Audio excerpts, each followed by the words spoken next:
என்னிடமுள்ள ஒரு தொகை மாபிள்களில் அரைவாசியை தங்கைக்கும் எஞ்சியதில் நான்கில் ஒரு பங்கை தம்பிக்கும் கொடுத்தேன். இப்போது என்னிடம் எஞ்சியுள்ள மாபிள்களின் எண்ணிக்கை 60 எனின் என்னிடம் ஆரம்பத்தில் இருந்த மாபிள்களின் எண்ணிக்கை யாது? வினாவிலே என்னிடமுள்ள ஒரு தொகை மாபிள்களில் அரைவாசியை தங்கைக்கும் 2இல் 1 பங்கை தங்கைக்கும் எனின் ஒரு சதுர வடிவம் வரைந்து அதில் அரைவாசி தங்கைக்கு வழங்கப்படுகிறது.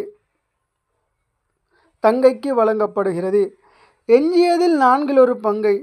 ஆகவே தங்கைக்கு வழங்கிய இந்த பகுதியை தவிர்த்து இது அனைத்தும் எஞ்சிய பகுதியாக கருதப்படுகிறது. அதில் 4இல் 1 பகுதி, அப்போ 4ஆக வகுக்க வேண்டும். அதில் ஒரு பகுதி தம்பிக்கு வழங்கப்படுகிறது.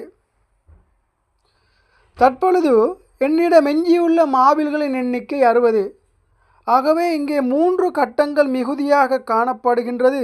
அது 60க்கு சமமாகும். எனின் ஒரு கட்டம் இங்கே 60ஐ 3ஆல் வகுக்கும் பொழுது 20 என்ற விடை பெறப்படும். ஆகவே ஒரு கட்டம் 20 எனின் இங்கே மொத்தமாக 4 கட்டம் காணப்படுகிறது 80.